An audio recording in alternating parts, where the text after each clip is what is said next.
Hi, welcome to another episode of Leadership Synergized. I'm Kevin Smith, and I have a special guest today that I'll introduce and bring into the discussion in just a moment, Dr. Rob Haworth. We're going to talk about Dr. Haworth's background, his career, but more importantly, leadership experiences, and it's a fascinating, diverse, and dynamic career leadership experience that Dr. Haworth's going to bring in this episode of Leadership Synergized.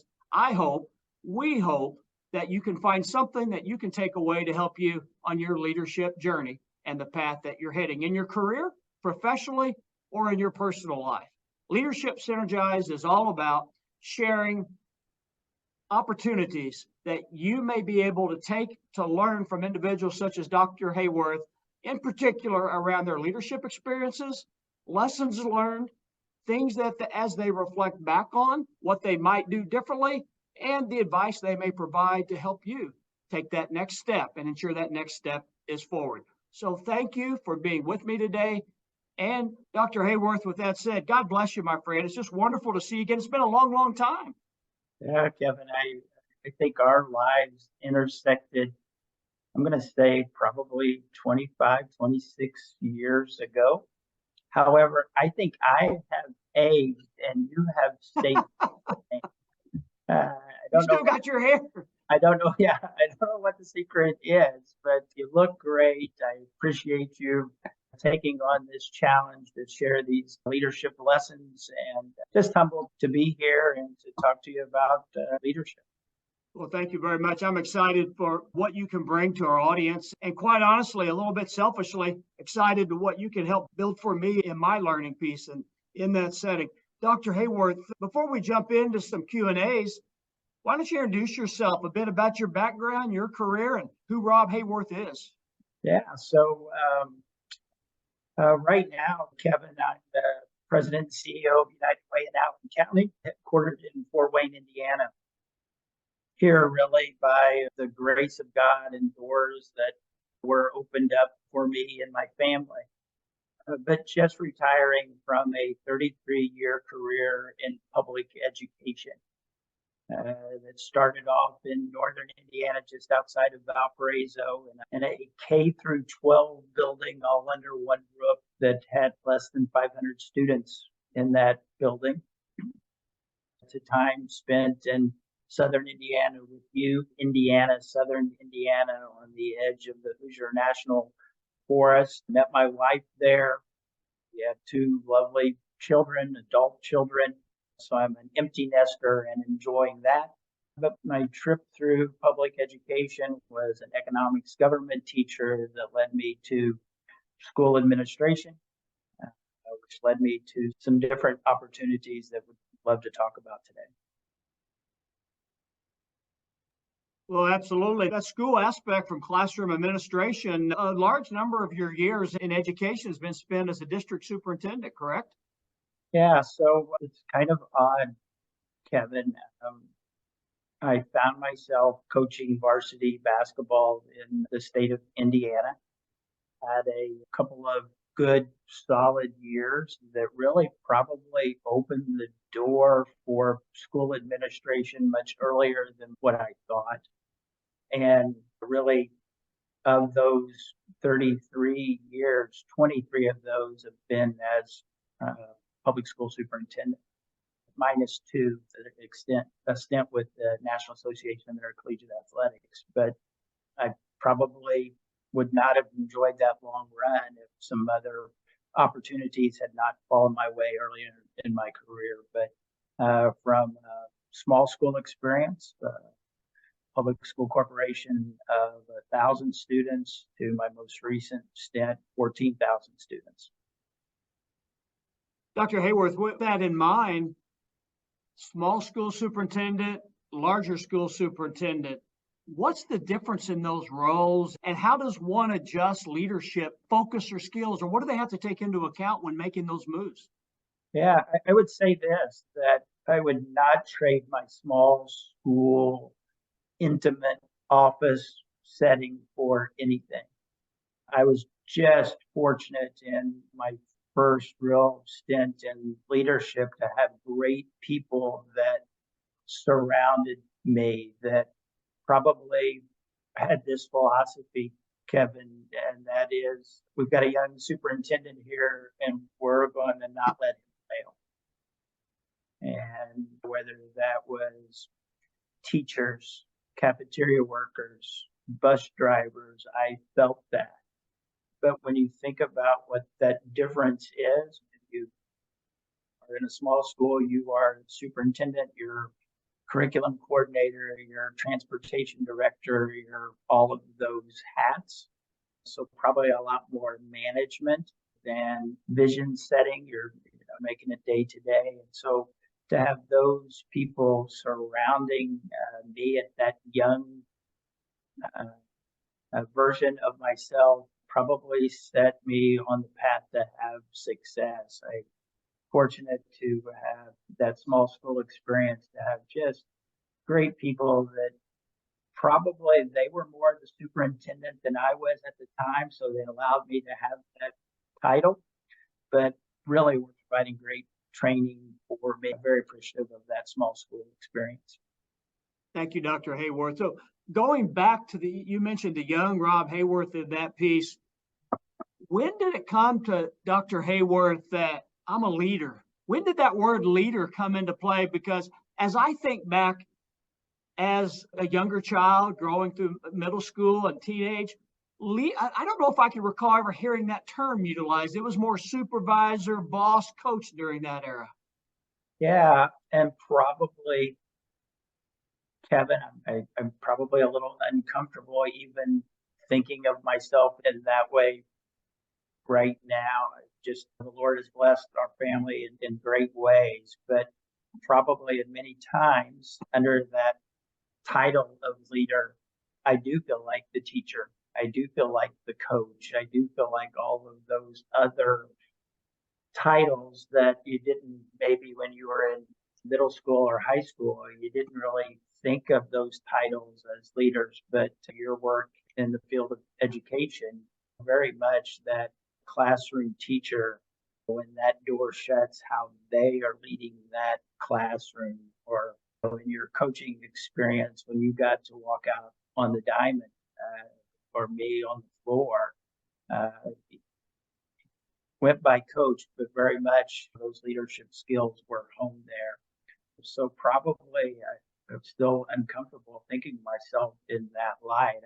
I just have wanted to help people get from here to whatever that location, whatever that is, whatever way I could do that, whether that's through teaching, coaching, mentoring, whatever they needed to me to be for them to get there. That's what role I took, or the title, I guess I should say, I took. Well, I told you this before we came on camera, but what a great career. I've followed you from afar, and through your experiences, we've talked about this, the hundreds and thousands of people, when you look back as we reach the points of life that you are and I am, and I'm a decade farther along in that regard, not in a comparison manner, but that's why I don't have the hair, I think, that you still have, Dr. Haworth, in that regard. But when you think back, and you think back on an individual or two that made an impact on Dr. Haworth's leadership toolbox that he has today, the leadership focus that he has today, the passion, the humility to serve without the recognition piece in that setting, who impacted and has maybe helped Dr. Haworth along that path the most? That list is huge, but I will go to my parents first, to build capacity. I got up every day and my dad was already up, and our intersection was I was probably going out for a morning run as a young cross country track guy, and my dad was already heading out the door for work. I really can't ever remember my dad being sick and taking a sick day. It was every day going in. And now at this point in my life, realizing the sacrifices and the dreams that he had, that he probably sacrificed so that our family could realize their dreams. So probably, Kevin, I would start there. And then maybe go on to a list of educators, my little small town in southern Indiana, that allowed me to dream, probably things that they knew that This kid's probably never going to realize, but we're going to allow him that ability to do that. So whether those are classroom teachers, and probably as a classroom teacher, I could name 2 or 3 of those that I tried to adopt their teaching style. So stole that from them. Coaches that I had in track, cross country, stole that from them. And then a band director that I had in my hometown that tried to steal those things because that was the image in front of me. If you think about our intersection in French Lick, Springs Valley, in the hallway, there is a long list of a long pictorial of salutatorians and valedictorians, and it goes right down the hallway. And back in the 40s, 50s, probably about 58, you could see those were doctors, those were lawyers, those valedictorians and salutatorians came to be for professions. And then as the economics of our community changed, you saw those as ministers, as teachers and educators, because those were the professional models that young people could look at and say, I would like to experience that, or I would like to see that. And so when I think about my life, what were those images, or who were out in front of me that were inspiring me? It was, who I came across in everyday life that were leading, maybe they didn't know it, leading a godly example, leading an example of what great leadership was, and how could I steal that from them and incorporate that into my life. Thank you, Dr. Haworth. And probably you could go on and on with list of other individuals in that aspect, given the career success you had. Such an admirable career. And as you're talking, I'm thinking, there's a name that we kind of intersect with, you much more so than I, in Mr. Jim Babcock, who was many years the principal at Paoli. And just a short story of someone who impacted me, and I'm not asking questions of me, but Mr. Babcock in 1994, it's been almost 30 years now, when I was baseball coach at Springs Valley, and we defeated Paoli 2-1 in the sectional final on a wild pitch that hit home plate, bounced high to the screen. We had the batter getting a rundown, and we scored 2 runs circling the bases in that piece. And it was a tough loss because Paoli had a really good team that year. We did as well, but that a week following that piece, Mr. Babcock sent me a nice card and note and letter and just congratulated us and commended the kids and the community for how they handled themselves. And from afar, our 2 schools, you were in the Paoli Rams and the Springs Valley Blackhawks, were rivalries, had a strong rivalry. That small town rivalry aspect that, unfortunately, I think, topic for another discussion, maybe doesn't exist like it once did, when it was really fun and exciting. But what a class individual from afar. And the Mr. Babcock that I saw from a distance, and with that act of kindness that he did, really sent a message to me on how you can model leadership without being loud and vocal about it, and be first class in doing so. Yeah, as you know, Kevin, Mr. Babcock was also my father-in-law. And so I got to see that up close and personal. And Mr. Babcock's now been gone for 7 years, 8 years now. And it's quite often when I'm out with my wife, Amy, his daughter, that someone comes up to us and speaks of some moment like what you just described there. And when he's your father-in-law, and he's made a career in public education, distinguished himself with the IHSAA as the president of that organization. That's a lot to live up to, but he never really applied that pressure. He was just a great example. Not only that, he was a local minister. He was preaching funerals. He was preaching weddings of former students that he had. Where else does that happen, where your high school principal has that intimate impact on your life? Yeah, I've just been fortunate to think about then what that looks like in post-secondary and at the collegiate level. Just to have great mentors and coaches in your life. When I got to college, it was a decision of, am I going to go into the ministry? Went to a small school in Illinois, Greenville College, now called Greenville University, and was teetering, am I going to go to seminary or this thing called coaching? And I loved track and field. I loved cross country. And I just had great coaches, great athletic directors. You would love this story. So Ish Smith, who at one point, probably think about the 1984 Olympic Games, where they had reintroduced baseball back into the Olympics in LA. Well, Ish Smith was head of amateur baseball across the country. And he was the vice president of our little college there in Illinois. And so the ability to have access to him probably, and many others there, probably shaped this idea of, Rob, your ministry could also be in teaching and coaching, just to see how he lived out his life. So I made that decision to go into public ed. Thought I would find myself coaching track and cross country.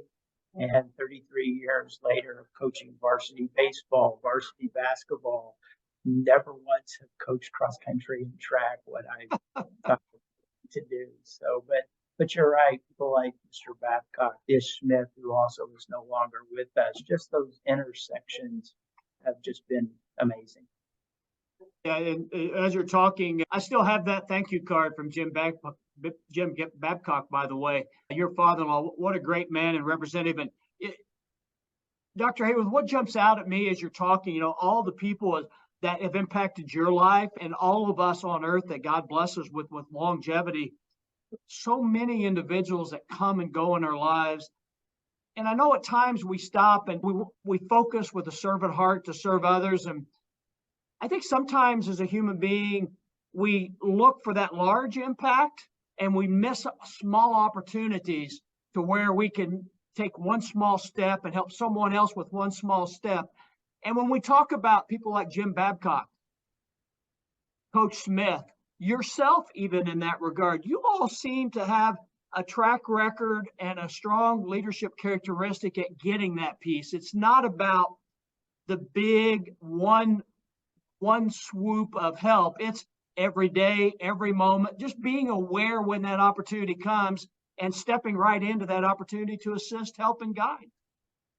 So I think that's what leadership is. It's every day, 24/7. Who's watching, who's not watching, it really doesn't make a difference. I had the good fortune after leaving Springs Valley to go be the superintendent at Warsaw Community Schools. Basketball has seemed to opened up a lot of doors for me. So I'm very fortunate to work with a couple of great coaches, Doug Ogle, who would go on to have just a very successful career. But then he had an assistant coach called Aaron Wolf, who just won his first state championship this last year. And when you think about those everyday moments, that opened up a door that allowed me to go spend a weekend with Coach John Wood. And so that would have been early 2001. I could not believe that I was going to go spend a weekend at his home with Coach Wooden. But then to actually get out there and for him to greet you, and he would have been in his 90s at this time, for him to greet you at the door and you walk in and you're talking about leadership every day. I think, Kevin, to think about what that looks like, he greeted us. We walk in, we sit down, and the very first thing he did, think about Coach Wood, 10 national championships. The very first thing he did is he pulls out a book of poetry. And we're sitting there, and it's just three of us. And he starts reading poetry to us. And it's Indiana poetry, a poet from Indiana. And it did not take 30 seconds to realize he's not reading it. He's quoting to us. Wow. And so that week, just listening to him breathe life into what we're all familiar with, that pyramid of success, to have him just sit down and talk about success and my time era as a coach, and again, emulating those people that you've been impacted from, probably was a significant change for me in leadership style. Very much thinking of the alpha coach, the alpha leader, and then very much how are we redefining success and how are you going to try to bring that out? So a very memorable time to a gentleman coach who lived that every day, regardless if the cameras were on him or if he was in his apartment talking to 3 high school basketball coaches from Southern Indiana. So that's awesome. And I could imagine, you used the word change. I could imagine that was a transformational piece that never left the heart and soul of Dr. Rob Haworth. You're exactly right. I talk about that weekend often, and I'll tell you a funny story. So we go out to eat with Coach Wood, and he had a restaurant that was kind of his place that he went all the time. And when we got there, it's just not our little group, but there was a larger group and more coaches that were around the table. So people started to order, and this was a steakhouse, seafood place. And so people are ordering these steaks and seafood dishes. And I just happened to be at the end of the table right next to Coach Wood, and he remember, he's in his 90s. He goes, "Now, Rob, you're from Southern Indiana, right?" And "Yeah, Coach." He goes, "I think you would like the chicken fried steak here. It's not on the menu, but that's what I always get." So we go back to the table, Kevin, we get to me, and I say, "I'll have the country fried steak." Well, you can imagine all my coaching friends giving me such a hard time ordered the country fried steak until Coach Wood ordered the country fried steak right after me. And it was a whirlwind of changes. "Oh, I'll have that too. I'll have that too." I was going to ask, they had to change their order. Everybody was changing their order. But he was. I would say that's very true. The gentleman coach, the person who looked at success, whether you would go on under his leadership to have a remarkable NBA career or not, he marked success differently for every one of his players and tried to bring the best out of each one of them in a multiple different ways. So yeah, it was very meaningful, and again, one of those experiences that I reflect on all the time. Well, great story. Now, Dr. Haworth, we're close to wrapping up this episode. I know you've indicated you'll stick around for a second episode, but before we go, while we're talking about Coach John Wooden, never had a chance to meet him. Reading his books, Wooden on Leadership or The Pyramid of Success, with a picture of him in the old style tracksuit walking around the track with UCLA written across, stands out to me. But what a long distance admiration. But I would like for you, for our viewers and listeners, share the birthday message story before we go, and then we'll come back and pick up with transformation and beyond when we begin the second episode.